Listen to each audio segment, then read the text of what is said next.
ಅಂದು doctor Naveen nursing ಹೋಮ್ಗೆ ಹೊರಟಾಗ ಬಂದ ಚಾರುಲತಾ, ಅಣ್ಣ ನೀನು ತಪ್ಪು ತಿಳ್ಕೋಬಾರ್ದು. ಸುಮ್ಮನೆ ಮನೆಯಲ್ಲಿ ಕೂಡೋದು ಅಂದರೆ ಮಾನಸಿಕವಾಗಿ ಮತ್ತು ಭವಿಷ್ಯದ ದೃಷ್ಟಿಯಿಂದ ಏನೇನೂ ಒಳ್ಳೆಯದಲ್ಲ. ಒಳ್ಳೆಯಮ್ಮ ಬರೀ ಹೆಣ್ಣು ಮಕ್ಕಳನ್ನ ಇಟ್ಕೊಂಡು ನಡೆಸ್ತಾ ಇರೋ ಲೇಡೀಸ್ ಡ್ರೆಸ್ ಶೋರೂಮ್ನಲ್ಲಿ ಅಕೌಂಟ್ ಸೆಕ್ಷನ್ನಲ್ಲಿ ಕೆಲಸ ಮಾಡೋಕೆ ನಿಶ್ಚಯಿಸಿದ್ದೀನಿ. ಸುಮ್ಮನೆ ಅಪ್ಪನ ಮುಂದೆ ಕೂತರೆ ಅವರ ತಲೆನೋವು ಜಾಸ್ತಿ ಆಗುತ್ತೆ, ಹೇಳಿದಳು ನಿಧಾನವಾಗಿ. ಡಾಕ್ಟರ್ ನವೀನ್ ಶಾಕ್ ಆದ.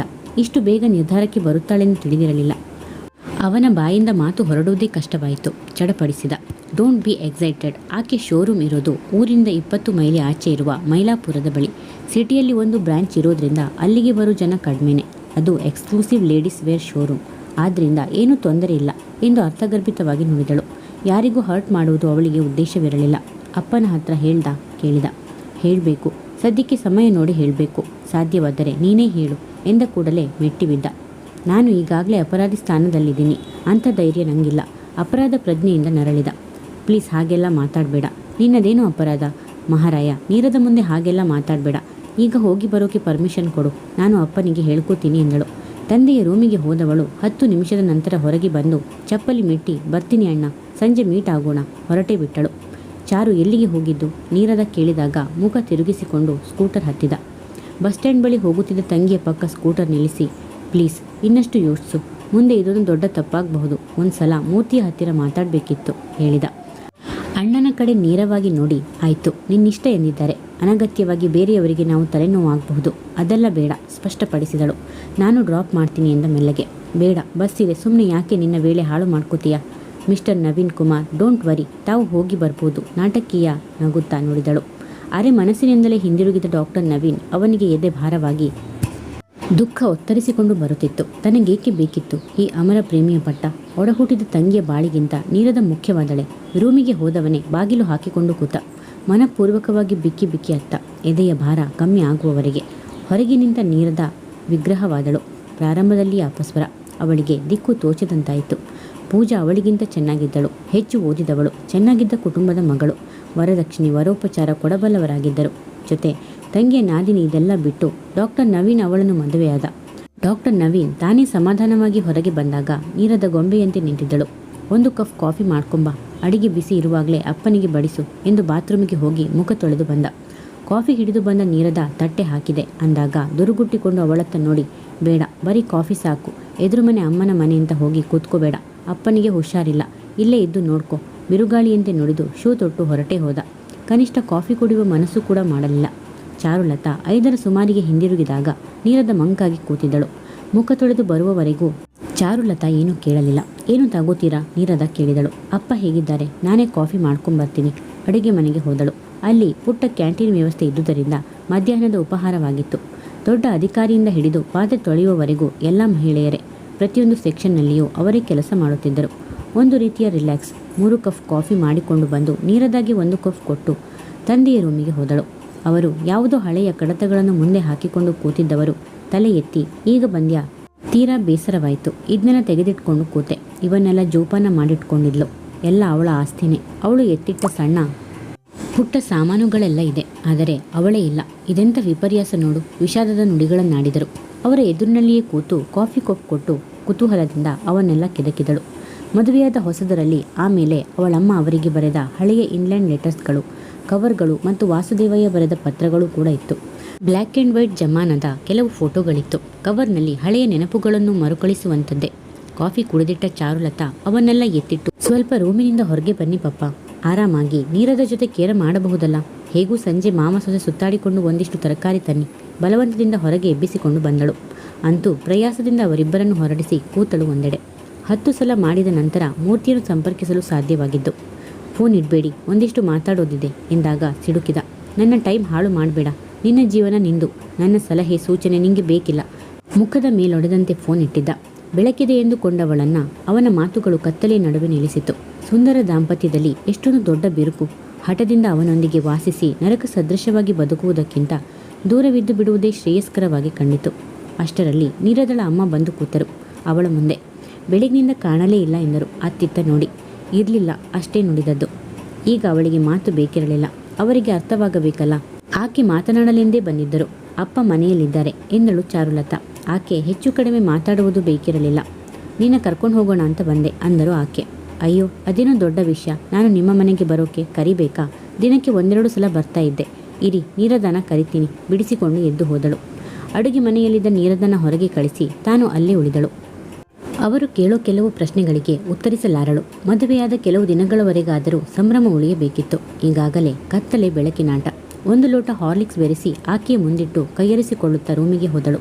ಸದ್ಯಕ್ಕೆ ತಾತ್ಕಾಲಿಕವಾಗಿ ಒಂದು ಕೆಲಸ ಸಿಕ್ಕಿತ್ತು. ಸಮಯ ಕಳೆಯಲು ಮಾತ್ರವಲ್ಲ, ತಿಂಗಳಿಗೊಮ್ಮೆ ಅವಳದೇ ಆದ ಸಂಪಾದನೆ ಕೈ ಸೇರುತ್ತಿತ್ತು.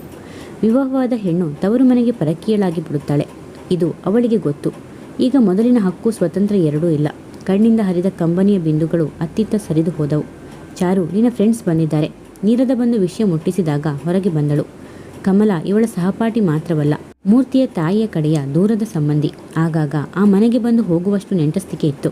ಕಮಲ, ಬಾ ಎಂದು ರೂಮಿಗೆ ಕರೆದೊಯ್ದು ಕೂಡಿಸಿ, ಅಪರೂಪಕ್ಕೆ ಬಂದಿದ್ದೀಯಾ? ಮದ್ವೆ ಅಂತ ಬಂದೋಳು ಕಣ್ಣಿಗೆ ಕಾಣದೆ ಪರಾರಿಯಾಗ್ಬಿಟ್ಟೆ. ಕಮಲ ಮಾತಾಡದೆ ಅವಳ ಮುಖ ನೋಡಿ ಮೊದಲಿನ ಕಳೆ ಇಲ್ಲವೆಂಬ ನಿರ್ಧಾರಕ್ಕೆ ಬಂದಳು. ಇನ್ನು ಅವರ ಸಂಸಾರ ನೆಟ್ಟಗಾಗೋಲ್ಲ ಬಿಡು. ಇವಳಾದರೂ ಬುದ್ಧಿವಂತಿಕೆಯಿಂದ ತನ್ನ ಸಂಸಾರನ ಉಳಿಸಿಕೊಳ್ಳಬೇಕಿತ್ತು. ಅಣ್ಣ ಅನಿಸಿಕೊಂಡವನಿಗೆ ಬುದ್ಧಿ ಬೇಡವಾ? ಅವಳಮ್ಮ ಪೂಜಾಳನ್ನು ನೋಡಲು ಹೋಗಿ ಬಂದಾಗಿನಿಂದ ಸಾಕಷ್ಟು ಸಲ ಅಂದಿದ್ದರು. ಅದೇನು ಹಾಗೆ ಕೂತೆ, ಎಚ್ಚರಿಸಿದಳು ಚಾರುಲತಾ. ಏನಿಲ್ಲ, ಯಾಕೋ ಬೇಜಾರಾಯಿತು. ನಾನು ಕೇಳಿದ್ದು ಸುಳ್ಳಾಗ್ಲಿ ಅಂತ ದೇವರಲ್ಲಿ ನನ್ನ ಬೇಡಿಕೆ. ಪೂಜಾನ ಈಚೆಗೆ ನೋಡಿದ್ಯಾ? ಹೇಗಿದ್ದೋಳು ಹೇಗಾಗ್ಬಿಟ್ಟಿದ್ದಾಳೆ? ಅವಳ ಮುಖದ ಕಾಂತಿ ಬಣ್ಣ ಎಲ್ಲೋಯ್ತು? ಅವಳ ಉಳಿದುಕೊಂಡಿದ್ದೇ ಹೆಚ್ಚು. ಕಮಲಳ ಮಾತಿಗೆ ಪ್ರತಿಕ್ರಿಯಿಸಲು ಅವಳ ಸ್ವರವೇಳಲಿಲ್ಲ. ಸ್ವಲ್ಪ ತುಂಟತನ ಹಠವಿದ್ದರೂ ಪೂಜಾ ಅವಳ ಪ್ರೀತಿಯ ನಾದಿನಿಯೇ. ಛೇಡಿಸಿ ಗೋಳೈದುಕೊಳ್ಳುತ್ತಿದ್ದ ಅವಳ ನೆನಪಿಂದ ಹನಿಗಣ್ಣಾದಳು. ಈಗ ಪೂಜಾ ಹೇಗಿದ್ದಾಳೆ ವಿಚಾರಿಸಿದಳು. ಏನೇನೂ ಚೇತರಿಸಿಕೊಳ್ಳಿಲ್ಲ. ಮುಂಬೈಗೆ ಕರ್ಕೊಂಡು ಹೋಗಿದ್ದಾರೆ. ಅಲ್ವೇ, ನಿಮ್ಮಣ್ಣನಿಗೆ ಏನಾಗಿತ್ತು? ಪೂಜಾ ಅಷ್ಟು ನಿನ್ನತ್ತಿಗೆ ಚೆನ್ನಾಗಿದ್ಲಾ? ಮದುವೆನ ಹಬ್ಬದಂಗೆ ಮಾಡಿಬಿಟ್ರಲ್ಲ. ಸ್ವಲ್ಪನಾದರೂ ದೂರದೃಷ್ಟಿ ಬೇಡವಾ?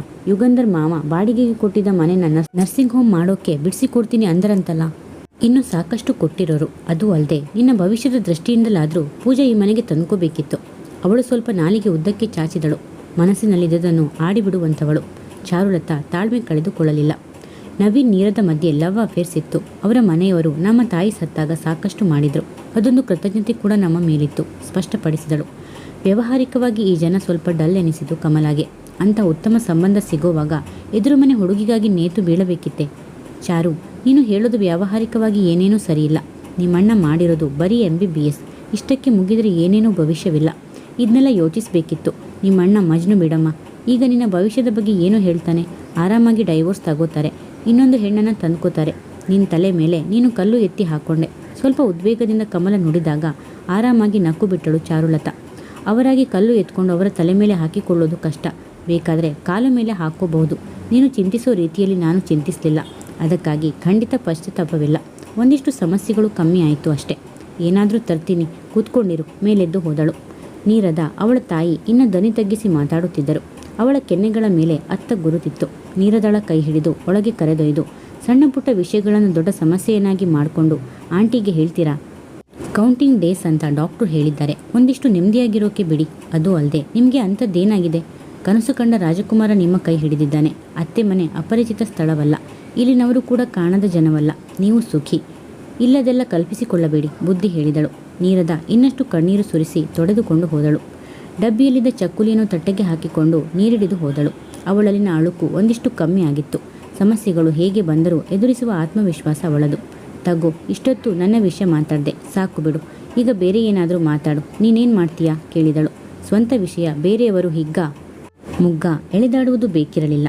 ಒಂದು ಚಕ್ಕುಲಿ ಖಾಲಿಯಾದ ನಂತರವೇ ಕಮಲ ಶುರು ಮಾಡಿದ್ದು. ಮನೆಯಲ್ಲಿ 108 ಸಮಸ್ಯೆ. ಅಮ್ಮ ಅಪ್ಪ ಸದಾ ಕಿತ್ತಾಡುತ್ತಾರೆ.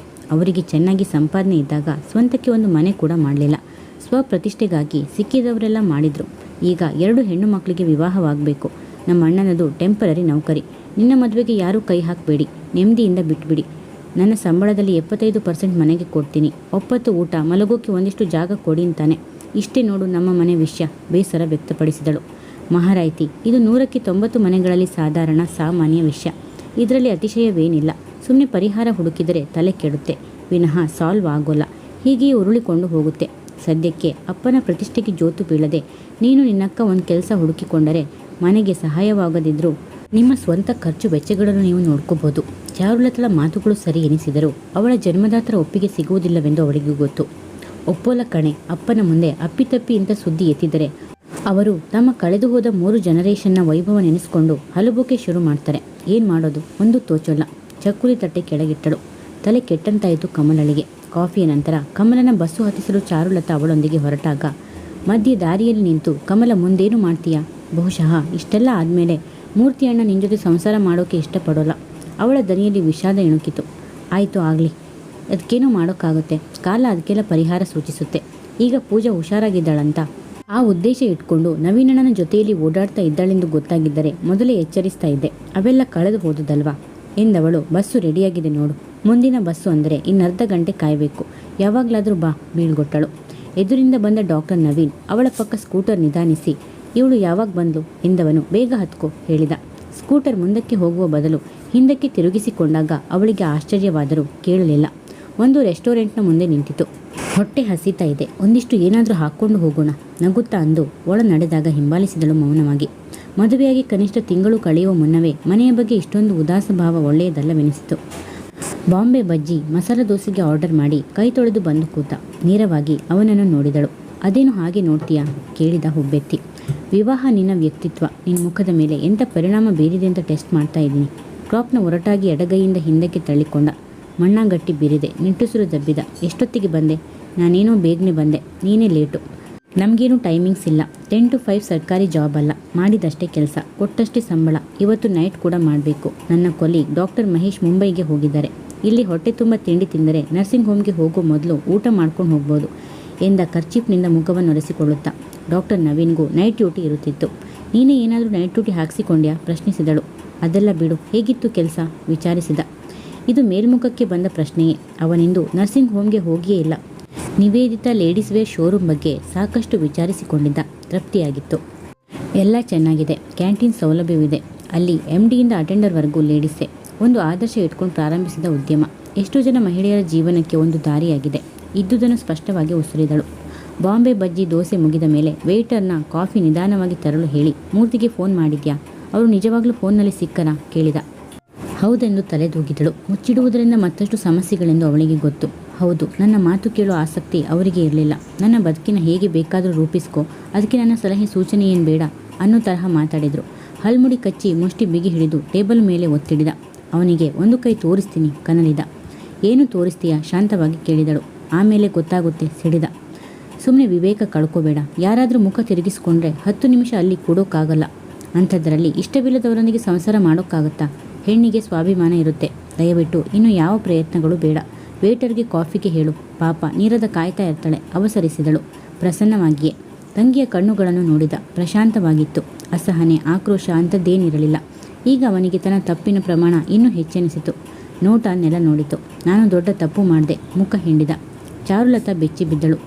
ಅದೊಂದು ಅನಿಸಿಕೆಯೇ ಸಾಕಷ್ಟು ನಿನ್ನ ಚಿತ್ರವಧೆ ಮಾಡೋಕ್ಕೆ. ಇದೊಂದು ರೀತಿಯ ಅಗ್ನಿ ಪರೀಕ್ಷೆ. ಸೋಲು ಗೆಲುವು 50-50. ಇಲ್ಲಿ ಲಾಭ ನಷ್ಟಗಳು ನಮಗೂ ಅವರಿಗೂ ಸಮವಾಗಿಯೇ ಇರುತ್ತೆ.